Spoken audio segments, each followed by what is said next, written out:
آقا کریم صلی اللہ تعالی علیہ وسلم کی مقدس بارگاہ میں حضرت عبداللہ ابن مسعود رضی اللہ تعالی عنہ نے سوال کیا، یا رسول اللہ، اعمال میں سب سے افضل عمل کون ہے؟ اعمال میں سب سے افضل عمل، فضیلت والا عمل کون ہے؟ تو اللہ کے حبیب صلی اللہ تعالی علیہ وسلم نے ارشاد فرمایا، الصلاۃ علی وقتہا، نماز کو ان کے اوقات میں ادا کرنا۔ اس کے بعد حضرت عبداللہ ابن مسعود رضی اللہ تعالیٰ عنہ نے دوبارہ عرض کیا، یا رسول اللہ، اب اس کے بعد اعمال میں سب سے افضل عمل کون سا ہے؟ تو اللہ کے حبیب صلی اللہ تعالی علیہ وسلم نے ارشاد فرمایا، ثم بر الوالدین، پھر والدین کے ساتھ حسن سلوک کرنا۔ پھر حضرت عبداللہ ابن مسعود رضی اللہ تعالی عنہ نے سوال کیا، عرض کیا، یا رسول اللہ صلی اللہ تعالی علیہ وسلم، افضل اعمال کیا ہے؟ تو اللہ کے حبیب صلی اللہ تعالی علیہ وسلم نے ارشاد فرمایا، ثم الجہاد فی سبیل اللہ، پھر اللہ کی راہ میں جہاد کرنا۔ ہمیں بھی معلوم ہے، آپ کو بھی معلوم ہے، سارے لوگوں کو یہ پتا ہے کہ ایمان کے بعد ایک مسلمان پر سب سے اہم جو فریضہ لاگو ہوتا ہے، ایک اہم فریضے کی ذمہ داری جو اسے عائد ہوتی ہے، وہ ہے نماز۔ اسی لیے اللہ کے حبیب صلی اللہ تعالی علیہ وسلم نے ارشاد فرمایا، بنی الاسلام علی خمس، اسلام کی بنیاد 5 چیزوں پر ہے۔ شہادت اللہ الہ الا اللہ، اس بات کی گواہی دینا کہ اللہ کے سوا کوئی معبود نہیں اور محمد صلی اللہ تعالی علیہ وسلم اس کے بندے اور رسول ہے۔ نماز کو ان کے اوقات میں ادا کرنا، نماز کو ادا کرنا، زکوٰۃ دینا، رمضان کے روزے رکھنا، حج کرنا، یہ 5 ایسی چیزیں ہیں جو اسلام کی اور اسلام کی بنیادیں ہیں۔ بنی الاسلام علی خمس، اسلام کی بنیاد 5 چیزوں پر ہے۔ توحید ہے، نماز ہے، روزہ ہے، حج ہے اور زکوٰۃ ہے۔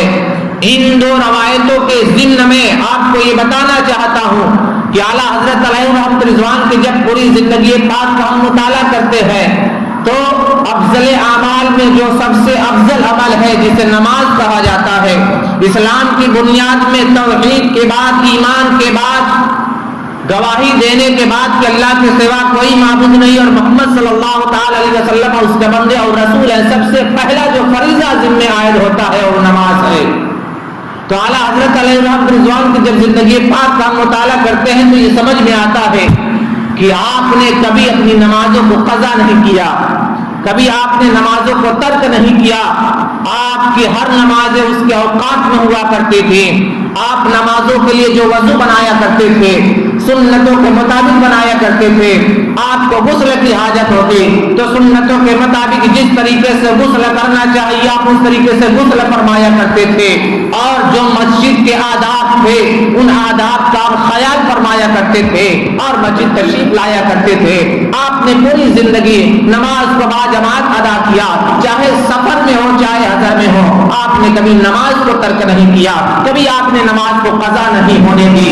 حج کے موقع سے ایک واقعہ یاد آ رہا ہے کہ جب اعلیٰ حضرت علیہ رحمت رضوان حج کے لیے تشریف لے جاتے ہیں، راستے میں فجر کا وقت ہوتا ہے، اور جب فجر کا وقت ہوتا ہے آپ جس سواری پر سوار ہیں تو منزل 2-3 میل کے بھی فاصلے پر تھی کہ اسی وقت فجر کا وقت ہو گیا۔ اگر منزل تک پہنچنا ہوتا تو ایسی صورت میں نماز کا وقت نکل جاتا، فجر قضا ہو جاتی۔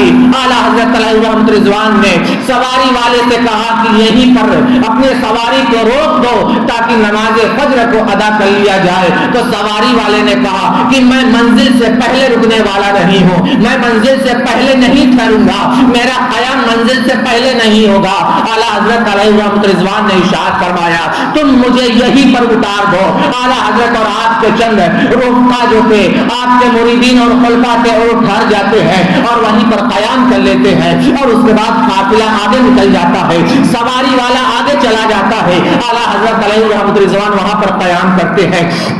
سیرت نگار حیات اعلیٰ حضرت میں یہ ملتا ہے کہ اعلیٰ حضرت علیہ رحمت رضوان جب کنویں کے پاس تشریف لے جاتے ہیں تو اس کنویں کے پاس ڈول تو ہے لیکن ڈول میں رسی نہیں ہے، تو جو سروں پر امامے باندھے ہوئے تھے اس اماموں کو اتارتے ہیں، اور اتارنے کے بعد اس کی رسی بنائی جاتی ہے اور ڈول میں اس کو باندھا جاتا ہے۔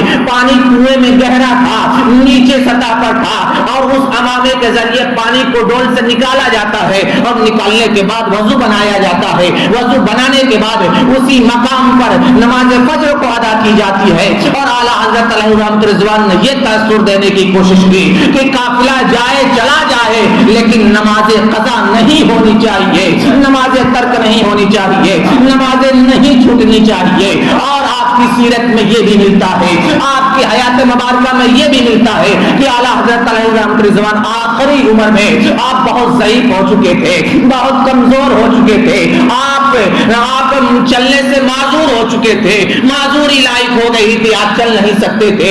ایسی صورت میں پھر بھی آپ مسجد کو جاتے، نماز باجماعت ادا فرماتے، نماز باجماعت ادا فرماتے۔ اور اس کا طریقہ یہ ہوتا کہ جب اذان ہو جاتی، نماز کا وقت ہو جاتا، اعلیٰ حضرت علیہ رحمت رضوان کو ویل چیئر پر بیٹھایا جاتا، کرسی پر بیٹھایا جاتا اور بیٹھانے کے بعد مسجد لایا جاتا۔ اعلیٰ حضرت علیہ رحمت رضوان مسجد پہنچتے اور پانچوں وقت کی نماز باجماعت ادا کیا کرتے تھے۔ اللہ اکبر مسلمانوں، یہ اعلیٰ حضرت علیہ رحمت رضوان ہے جن کے تعلق سے شاعر نے کہا ہے، ڈال دی قلب میں عظمت مصطفیٰ سیدی اعلیٰ حضرت پہ لاکھوں سلام۔ اعلیٰ حضرت علیہ رحمت رضوان کی پوری زندگی رسول اللہ صلی اللہ تعالی علیہ وسلم کی اطاعت و فرما برداری میں گزری۔ آپ کے فتاوے کو دیکھ لیا جائے، فتاوا رضویہ کو دیکھ لیا جائے جو رضا اکیڈمی سے 12 جلد میں چھپی ہے اور دیگر مکتبوں سے کسی میں 20 جلدوں سے زیادہ میں چھپی ہے۔ اعلیٰ حضرت علیہ رحمت رضوان کے فتاوے کو دیکھنے کے بعد یہ سمجھ میں آتا ہے کہ اعلیٰ حضرت علیہ رحمت رضوان علم کے سمندر تھے۔ آپ ہر علم کو آپ نے اور ہر علم کی آپ نے اشاعت فرمائی، چاہے وہ علم فقہ ہو، چاہے وہ علم تفسیر ہو، چاہے وہ علم بیان ہو، چاہے وہ علم حدیث ہو، چاہے علم درایت ہو، چاہے علم روایت ہو، جو بھی علم رہا ہو، علم جفر ہو، چاہے علم توقیف ہو، کوئی سا بھی علم رہا ہو، اعلیٰ حضرت علیہ رحمت رضوان کے فتاوے کو پڑھنے کے بعد یہ سمجھ میں آتا ہے کہ آپ نے کوئی بھی علم کا میدان چھوڑا نہیں ہے، ہر علم کے میدان میں آپ نے کام کیا ہے۔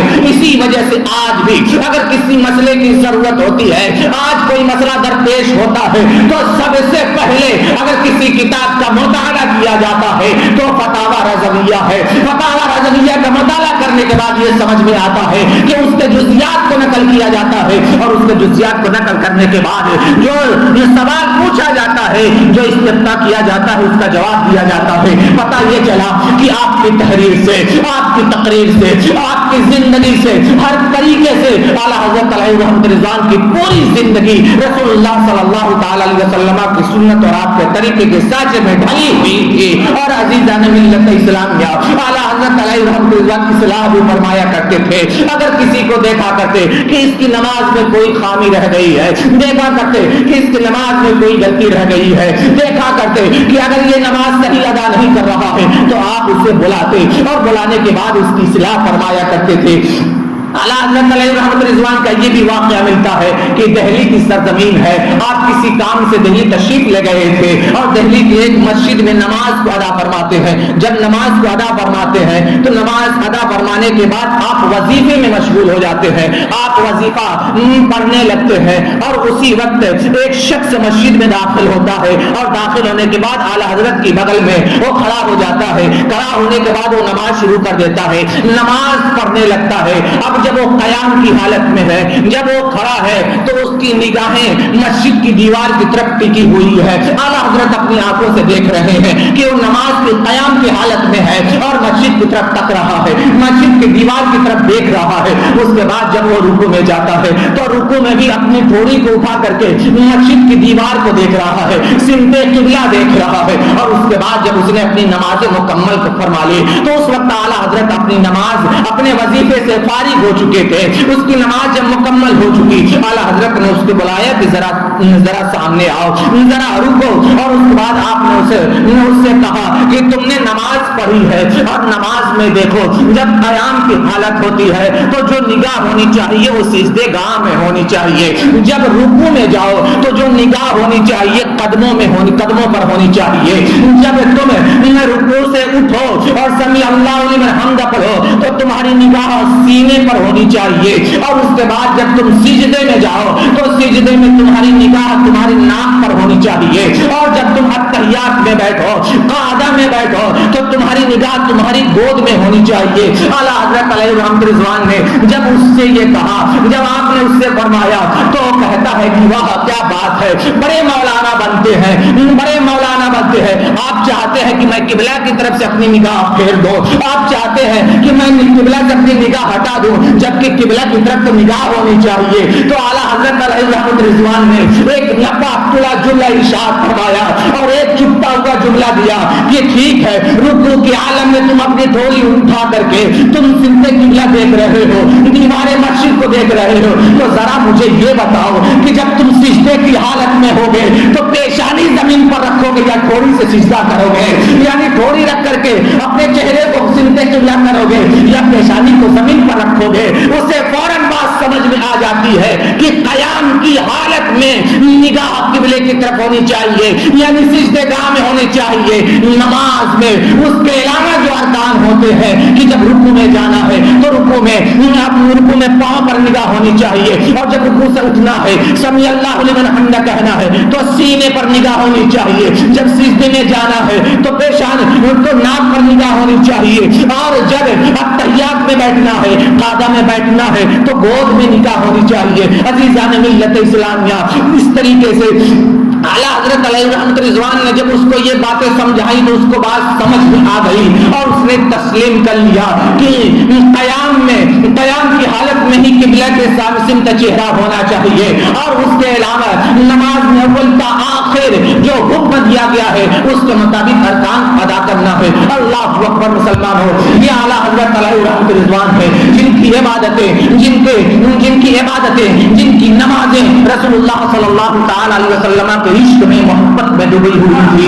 عزیزان گرامی مبارک کو دھوم دھام سے مناتے ہیں کہ ہمارے لیے ضروری نہیں ہے کہ اعلیٰ حضرت علیہ الرحمۃ رضوان نے جو مشن چھوڑا تھا اس مشن کو ہم انجام دیں. آج ضرورت ہے اپنے عقائد کی اصلاح کرنے کی, آج ضرورت ہے اپنی نمازوں کو درست کرنے کی, آج ضرورت ہے اپنے آپ کو اصلاح کرنے کی. اس لیے ضرورت ہے کہ ہم اپنے اصلاح کی زندگی کا مطالعہ کریں اور اس کے مطابق اپنی زندگیوں کو گزارنے کی کوشش کریں. اور بالخصوص ہمیں تو یہ چاہیے کہ جو افضل اعمال بتایا گیا ہے, جو افضل اعمال کہا گیا ہے, اعمال میں کام میں جو سب سے بہتر اور سب سے افضل عمل ہے وہ ہے نماز. نمازوں کو نہیں چھوڑنا چاہیے. افسوس اس وقت ہوتا ہے جب ہم اپنی نماز اپنی مسجدوں میں دیکھتے ہیں ہماری مسجدیں خالی ہیں, ہم اپنے نوجوان کو دیکھتے ہیں تو وہ دروازے پر بیٹھا ہے, گلی میں بیٹھا ہے, کسی نکڑ پہ بیٹھا ہے, کسی میدان میں بیٹھا ہے, کسی تالاب کے کنارے بیٹھا ہے, اس کے ہاتھ میں موبائل ہے, اذانیں ہو رہی ہے, اس کے کان میں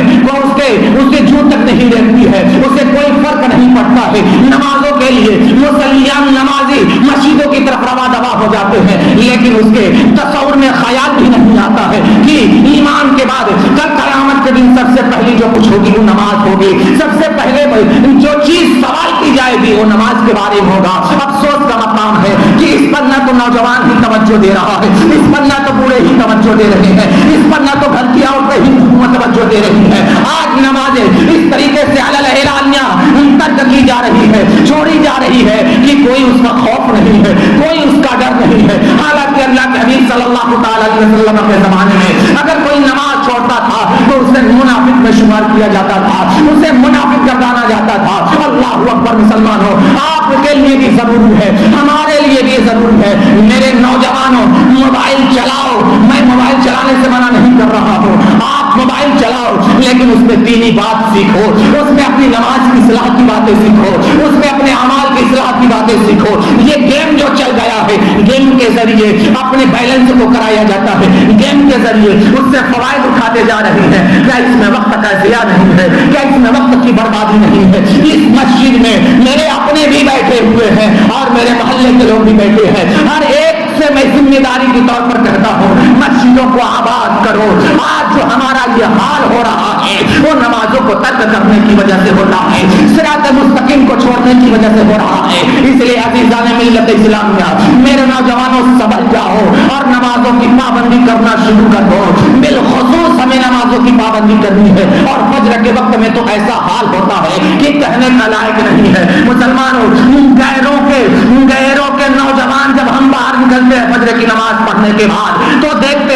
یہ نوجوان واپس اپنے گھروں کی طرف لوٹ جاتے ہیں، لیکن ہمارا نوجوان ہے رات میں نہ جائے، مشن کو آگے بڑھائیے اور نماز کو ترک نہ کیجیے، اس لیے کہ اعلیٰ حضرت علیہ رضوان کی پوری زندگی ہمیں یہ پیغام دے رہی ہے کہ نمازیں نہیں چھوڑنی ہے، چاہے کوئی کام چھوٹ جائے، چاہے کوئی سواری چھوٹ جائے، چاہے سفر نہ مکمل ہو، یہ پوری زندگی یہی پیغام دے رہی ہے۔ اللہ کی بارگاہ میں دعا ہے ہمیں کہنے سے زیادہ سمجھنے کی توفیق عطا فرمائے۔